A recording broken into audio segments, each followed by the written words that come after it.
দেখায় বাংলাদেশ থেকে আইছে।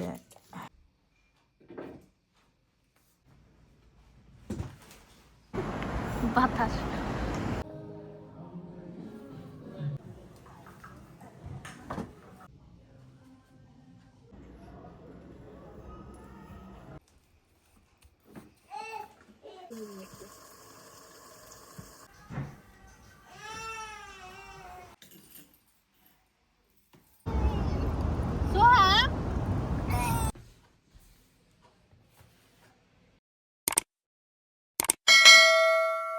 হ্যালো এভরিওয়ান, আসসালামু আলাইকুম। টাইনওয়াল ফ্যামিলির সবাইকে নতুন আরেকটি ব্লগ দেখার আমন্ত্রণ জানিয়ে শুরু করছি।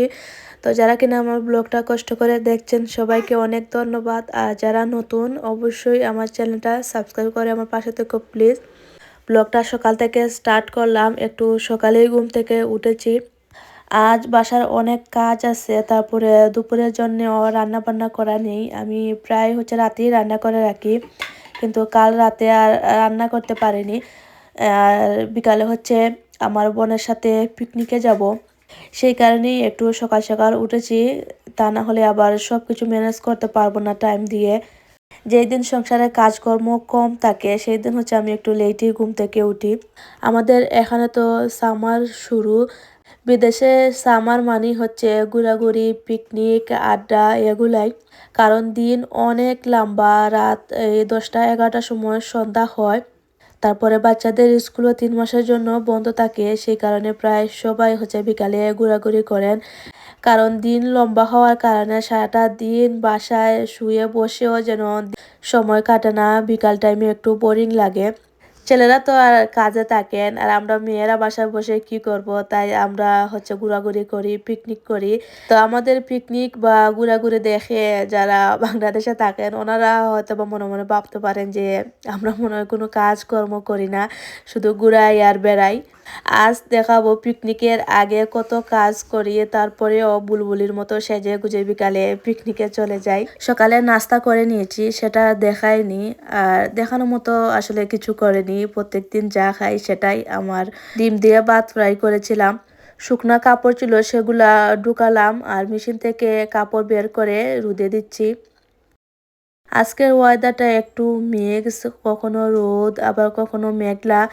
টেনশন করছিলাম যদি বিকালে বৃষ্টি চলে আসে। আমাদের এখানে আসলে বোঝা যায় না, হঠাৎ করেই বৃষ্টি চলে আসে। আর যেটা চিন্তা করেছিলাম সেটাই হয়েছে। যাই হোক, পিকনিক তো করতে পেরেছি, কিন্তু বাসায় আসতে পারিনি। আসার একটু আগে এত বৃষ্টি শুরু হয়েছিল। তারপরে কফি শপে বসে একটু টাইম কফি খেলাম, তারপরে বৃষ্টি কমিয়েছে। আবার একদিকে ভালোই আছে যে লং টাইম বৃষ্টি দেয় না, 1 ঘন্টা বা 1.5 ঘন্টা বৃষ্টি দিয়ে শেষ হয়ে যায়। আমার বেড কাভারটাও চেঞ্জ করে নিলাম, তারপরে বেডটাও ক্লিন করছি। এই ভিজা টিস্যু বা উইপস দিয়ে কোনো কিছু ক্লিন করলে অনেক সুন্দর ক্লিন হয়, ময়লাটা অনেক সুন্দর উঠে আসে। আসলে পিকনিকটা হঠাৎ করেই করা, সেই কারণে কাল কোনো কাজ করতে পারিনি। তা না হলে যদি আমার পিকনিক বা বাইরে যাওয়ার কোনো প্ল্যান থাকে তাহলে আমি আগের দিন রাতেই সব কিছু গুছিয়ে রাখি। তো হঠাৎ করেই করা, সেই কারণে আর কোনো কাজকর্ম কালকে করতে পারিনি। আজ সব কাজ শেষ করে তারপরে যাব, তা না হলে দেখা যাবে পিকনিক থেকে এসে আগামীকাল আবার আমার শরীরের এনার্জি একেবারে লো থাকবে, এত কাজ করতে পারবো না। পিকনিক থেকে যে এত ময়লা জিনিসপত্র নিয়ে আসবো সেগুলো ধোয়া গুছানো বা আরও যে টুকটাক কাজ থাকে সেগুলো করতেই দেখা যায় যে অনেক সময় চলে যায়। সেই কারণে আজ সব কাজ শেষ করে তারপরে বাহিরে যাব। আগামীকাল দেখা যাবে যে রুমটা এত বেশি ক্লিন করতে হবে না, শুধু ঝাড়ু দিলেই হয়ে যাবে। রুম পরিষ্কার করে ঝাড়ু দিলাম, এখন মুছে দেব। আমার এই সব কাজকর্ম দেখে অনেকেই কমেন্ট করেন যে আমার ছেলে মেয়ে কোথায় থাকে, আমি একা একা এত কাজ করি। আসলে সব কিছুই মেনটেন করা জানতে হয়। এটা আসলে আমি ভিডিওর মধ্যে দেখিয়ে বা বলে বোঝাতে পারবো না। যেমন এখন আমি এই রুমটা ক্লিন করছি, ওদেরকে ড্রয়িং রুমে খেলনা দিয়ে আসি, অথবা মোবাইলে কার্টুন লাগিয়ে দেই, অথবা অন্য যে কোনো কাজে ওদেরকে ব্যস্ত রাখি।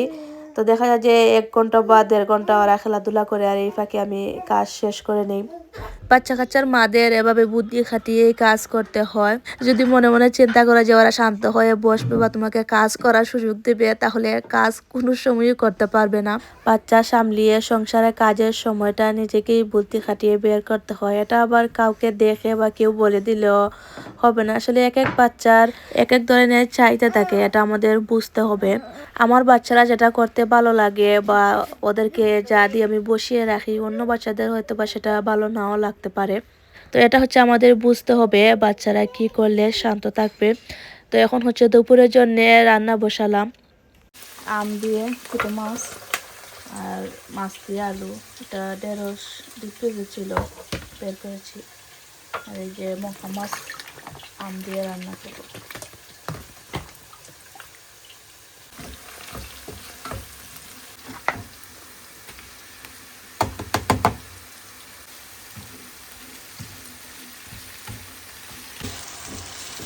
আমটা পেঁয়াজের সাথে গলে গেছে, আমি মশলা অ্যাড করেছি।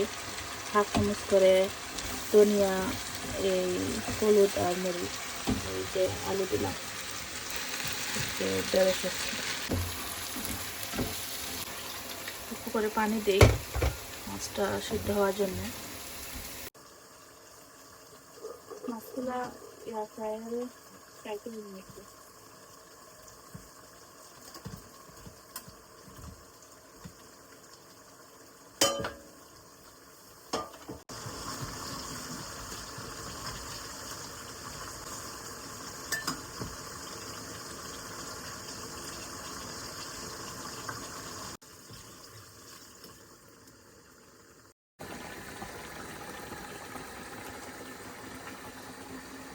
এখন দেখায় বাংলাদেশ থেকে এই জিনিসগুলা এসেছে আমার হাজব্যান্ডের সম্পর্কে একজন মামা, উনি এখানে থাকেন, বাংলাদেশে গিয়েছিলেন। তো আসার পরে হচ্ছে আমাদেরকে এগুলা দিয়েছেন। তো আমি তো পান খাই না, তো এগুলো হচ্ছে অন্য কাউকে দিয়ে দেবো। আর এখানে হাজব্যান্ডের জন্য উনি একটা লুঙ্গি গামছা এনেছেন, কিন্তু আমরিনের আপু হচ্ছে লুঙ্গি পরেন না। আমার বিয়ে তো 6 বছর চলছে, আমি কোনোদিন ওনাকে লুঙ্গি পরতে দেখিনি। তো এটাও রেখে দেব, অন্য কাউকে হচ্ছে দিয়ে দিতে পারবো যারা কিনা পরেন। আর এখন হচ্ছে অনেকগুলা লেবু, এই মরিচ, শুটকি, অনেক ধরনের শুটকি, আম, এত কিছু দেওয়ার জন্য ধন্যবাদ। পাক্কা কষ্টা আম দিছেন পড়তা হোক।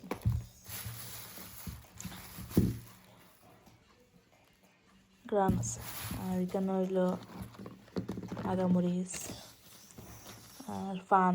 ফান তো খাই না, সারে দিলাইমু। থ্যাংক ইউ এত কিছু দেওয়ার লাগে। আর মানে আম দেখতে অনেক বেশি খুশি হয়েছি।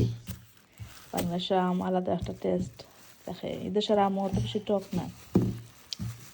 গোসল করে দুপুরে ভাত খেলাম, এখন পিকনিকের প্রিপারেশন নিচ্ছি। আমি রাতে মিষ্টিও বানিয়ে রেখেছিলাম।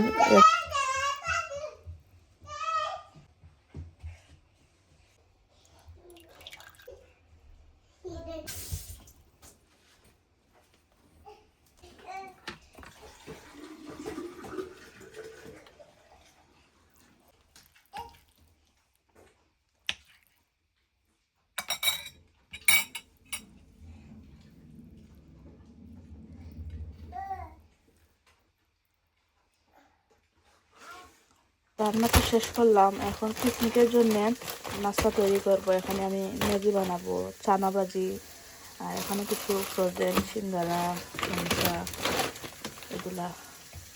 আর এই যে ম্যাগির জন্য সবজি কেটে রেখেছি।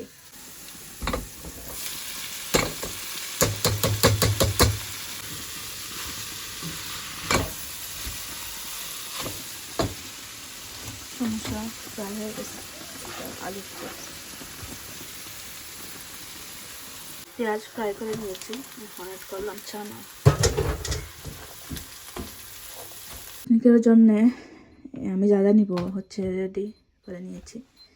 এ তো বেশি কিছু না, সিম্পল। আর আমার বান্ধবী তারাও আরও আনবেন। এই তো আমার মিষ্টি।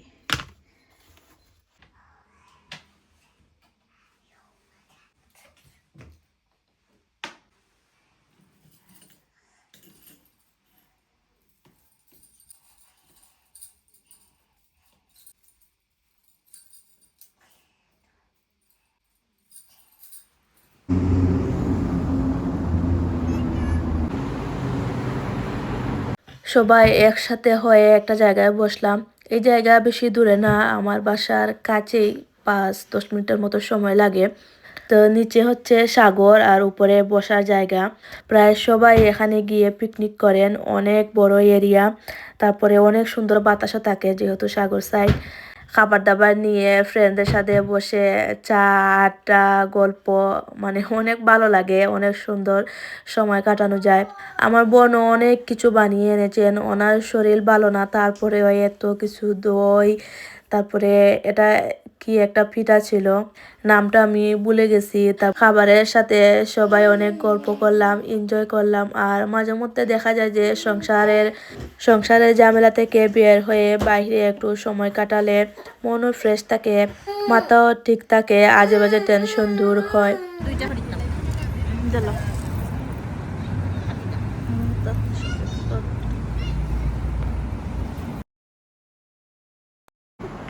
বাতাস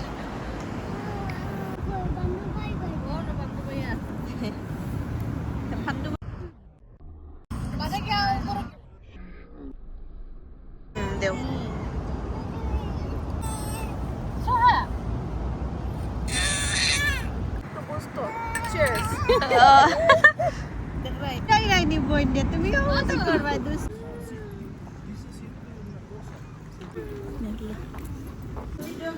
শেষ হয়ে আমরা সফল গেলাম ঘোরাঘুরি, এখন খাইলাম কফি। ব্লগটা এখন শেষ করো, ভালো থাকো। Pues antes de comer, no comáis. ¿Sabes qué le ve?